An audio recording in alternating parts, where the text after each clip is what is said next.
Hi, everybody. We're here with Dr. Robert Rocco Cottone. He is the founder of the Church of Belief Science, and we're here today to learn what the church is all about and how it came about. Hi, Rock. Nice to see you. Hi, Kristen. Thank you for doing this. So can you tell us a little bit about what belief science is and what led you to start this religion? Sure. Yeah. Well, first of all, I'm very proud of the church. It's what I consider the very first fully postmodern church. It's built on a postmodern philosophy. A lot of people say, well, what is postmodern philosophy? And basically, postmodern philosophy, simplified, is the idea that relationships are everything, that the world is relational and the way we operate within the world is relational. And this church was founded primarily on that sort of philosophy. So there are three reasons why I founded it. I mean, when I think about people who have founded religions, it's a little scary. Historically, I think some of the people that have been involved in establishing churches have had sometimes motives that are malicious or maybe not so honorable. But I try to keep my narcissism in check. And I promise most people will understand that I'm not a megalomaniac trying to get a following. I had some very good reasons for doing what I did. And there are really three reasons, I think. One's personal, one's spiritual, and the other is academic. Let me talk about the personal one first because I think it's critical. In 1998, my son Tori was diagnosed with a fatal disorder, Duchenne muscular dystrophy. He was 2 years old at the time. My wife and I faced our greatest challenge, and I really wanted to understand both his diagnosis and his condition and the process of the disease.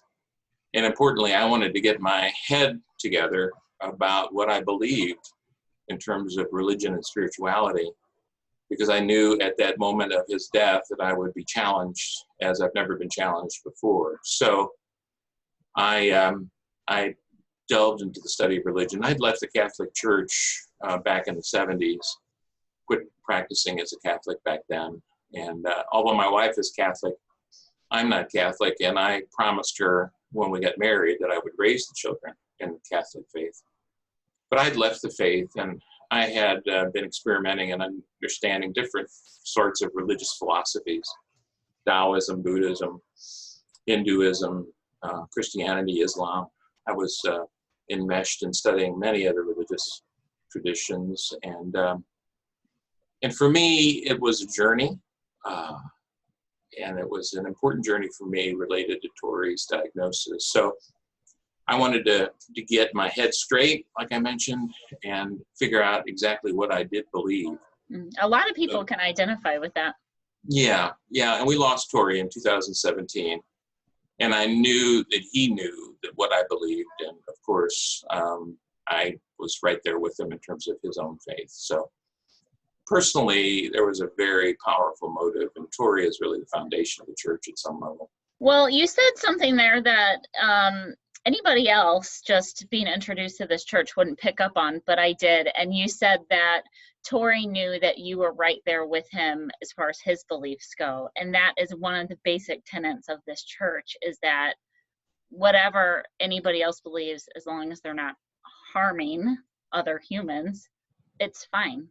Yes, it validates, the church does validate other religions, and that's the academic part. So I wanted to create a religion that was positive.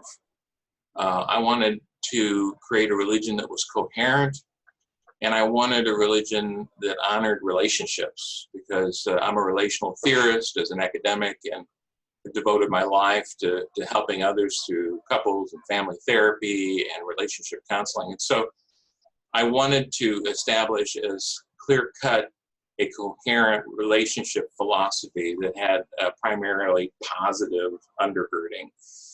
And I think I did that. It was an academic challenge for me. I wanted it all to fit together nicely. And I spent a lot of time trying to craft it into something that would allow people to have a very positive view of human nature. So people aren't tainted by sin. And humans are basically viewed as good. If their needs are met, they're capable of great things and great aspirations. And so the church is built on this philosophy that together we can accomplish great things. And it's not a negative church. There's no apocalypse in the future. We will accomplish great things by banding together and believing together. And so the church, and we'll get to this in a moment, is really based on the idea that truths are housed within communities of believers. And that's a huge, huge distinction from other belief systems, which we'll get to. The third motivation really is spiritual. I mean, I am a very spiritual person. I think people that know me well know that I have deep spiritual feelings. In some ways, I view myself as an empath, which means I feel deeply other people's feelings. And so for me, I really wanted to connect at some level with something larger than myself. And so that was the third motivation for establishing the church. Now, what's different about this church? What is unique about it? Well, it is fully relational. So it means that truths that people hold on to, people ascribe to, come through relationships, through communities of faith. And within these communities of faith, the beliefs have much credibility and hold a lot of weight. They become almost indisputable within the community.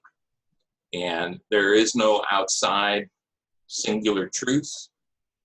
There is no inside singular truth to each individual, but there are communities of truths, people believing together, and that's how people come to believe and establish what it is that they hold as faith. Yeah, this is a concept that certainly people may need to read about. You have a couple books out there that explain these concepts. What are the titles of those books? Well, one is Toward a Positive Psychology of Religion. That's the one I'm thinking. Science in the Postmodern Era. That's probably the best book because it's a more popular press book and it lays out the philosophy in kind of a cookbook. It's an exposition of social constructivist philosophy, which is postmodern. Right. And it's hard for people to get. But I think the book does a fair job as a primer.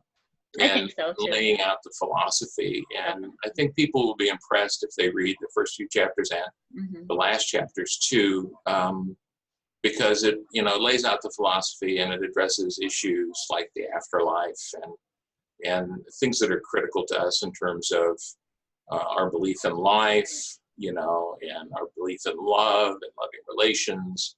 The church is very inclusive. It is not discriminatory. A lot of churches hold values that exclude certain peoples, and that's not true of belief science. What are the canons and values of belief science? Well, first of all, it's optimism. I mean, the whole idea is we're optimistic about the future. We believe that people are drawn together genetically to work together and to serve together. It's optimistic of the human condition. It basically says that, when we do things together, we can accomplish great goals. And so optimism is a huge principle of the church. And we have canons that are about everyday life, respect for life. We hold that life is precious.